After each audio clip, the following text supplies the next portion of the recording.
Dear student, এখন তোমাদের আমি পেজ নাম্বার কত 123 এর সি এর যে রয়েছে সি এর কোশ্চেনগুলোকে আমি লিখলাম বোর্ডের মধ্যে। দেখো এগুলো হচ্ছে কি ফ্রেজাল ভার্বস। ফ্রেজাল ভার্বস এর অপর নাম হচ্ছে কি গ্রুপ ভার্বস। পরীক্ষায় কিন্তু মাধ্যমিকে phrasal verbs are group verbs গুলো কমন কোশ্চেন, এগুলো খুব সুন্দর করে মুখস্থ করতে হবে। দেখো এখানে তিনটা কোশ্চেন আমি লিখলাম। এক নম্বরে বলছে Rana is searching a government job. Rana কি করছে? খোঁজ করছে। কিসের খোঁজ করছে? একটা সরকারি চাকরির একটা কি করছে? খোঁজ করছে। ঠিক আছে, এখন প্রশ্ন হচ্ছে যে সর্বপ্রথমে আমাদের এখানে কি করতে হবে? ডিসাইড করতে হবে যে প্রশ্নটা যে আছে না কোন টেন্সের মধ্যে আছে। এটা কিন্তু একদম কমন, এটা কিন্তু ডিসাইড না করলে কিন্তু ভুল হয়ে যাবে। দু নম্বরটা কি বলছে? ডোন্ট হ্যাট দ্য পুয়ার, গরিবদেরকে ঘৃণা করো। I meet Sahana at the bus stop.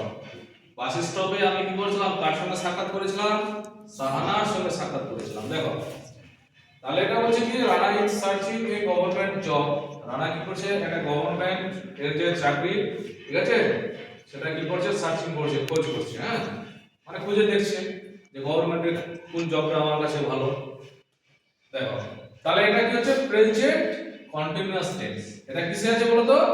Present continuous tense. দেখো am is are আর verb প্লাস ing মানে কি প্রেজেন্ট কন্টিনিউয়াস টেন্স। এবার এখানে দেখো এটা হচ্ছে ডোন্ট হ্যাড। হ্যাড v1 এটা হলো কি? তাহলে প্রেজেন্ট ইনডিপেন্ডেন্ট টেন্স এর মধ্যে এটা আছে ডোন্ট হ্যাড দ্য পুয়ার, গরিবদেরকে ঘৃণা করো না। এবার এইখানে দেখো am ডবল ইটি যদি দেওয়া থাকতো তাহলে কি হলো? Present tense. এবার am ইটি দেওয়া আছে মানে এটা মিটের কি আছে? এটা পাস্ট টেন্সে ব্যবহার করা আছে। am ইটি তাহলে এটা পাস্ট টেন্স। তাহলে এটা কি হলো? I meet Sahana at the bus stop. তাহলে পাস্ট টেন্স মানে ল নিলাম। তাহলে আমি সাক্ষাৎ করেছিলাম সাহানার সঙ্গে কোথায়? বাস স্টপে। তাহলে এটা পাস্ট টেন্সে চলে গেল। এখন দেখো তাহলে এই জায়গাতে কি করব? লিস্ট যে দেওয়া আছে এখানে একটাতে আছে কাম অ্যাক্রস, তারপরে আছে লুক ফর, তারপর আছে টার্ন ডাউন, তারপর লুক ডাউন আপন। এখানে কোশ্চেন কিন্তু কটা আছে? তিনটা। এবার লিস্টটা দেখো একটা কিন্তু বাড়িয়ে দিয়েছে কনফিউজ করার জন্য, চারটা দেওয়া আছে। তাহলে এবার দেখো সার্চিং, তাহলে এখানে কি হচ্ছে? এই যে লুক ফর আছে না, এটা এক নাম্বারটা কি করবে? এই বক্সের মধ্যে বসবে।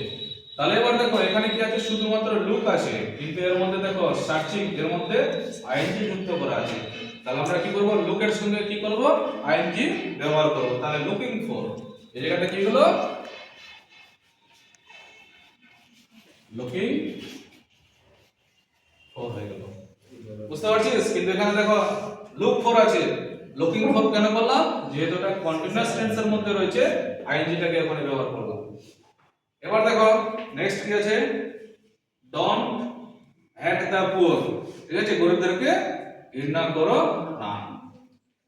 তাহলে এবার এই জায়গায় দেখো লুক ডাউন আপন, এটা মানে হচ্ছে কি ঘৃণা করা। এটা প্রেজেন্ট টেন্সের মধ্যে আছে বলে ওখানে লুক ডাউন হবে না, শুধুমাত্র হবে যা আছে তাই বসে যাবে লুক ডাউন আপন। তাহলে দু নম্বরটাতে করে দিলাম লুক ডাউন আপন। ঠিক আছে, আচ্ছা তারপরে একটা কোশ্চেন লুক ডাউন আপন হলো তো। এবার মিট মানে সাক্ষাৎ করা। এবার সাক্ষাৎ করার ফ্রেজাল ভার্বের কোনটা মানে সেম হচ্ছে সেটা বোঝাতে হবে।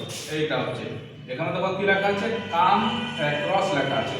কাম অ্যাক্রস মানে হচ্ছে কি সাক্ষাৎ করা, আর মিট মানে কিন্তু সেম। বুঝা গেল? এবার এই মিটটা কি আছে? পাস্ট টেন্সে আছে। তাহলে কামের আমাকে কি করতে হবে? পাস্ট টেন্স ব্যবহার করতে হবে। তাহলে কামের পাস্ট টেন্স হয়ে যাচ্ছে কি কেম। কি হচ্ছে? কেম। তাহলে এই জায়গাতে বসাবো কি? C A M E, came across, S C R O double S. ঠিক আছে, কামটা কি করে দিলাম? ক্যান করে দিলাম। কেন ক্যান করলাম? যেহেতু এখানে আমার ভার্বটা কি আছে? পাস্ট টেন্সে আছে। এই যে এম ডবল ইটি মিট হচ্ছে কি বলতো? v1 আর এম ইটি মিট হচ্ছে কি? v2। v2 মানে হচ্ছে পাস্ট টেন্স। বুঝা গেল সবাই? Yes, sir. ওকে।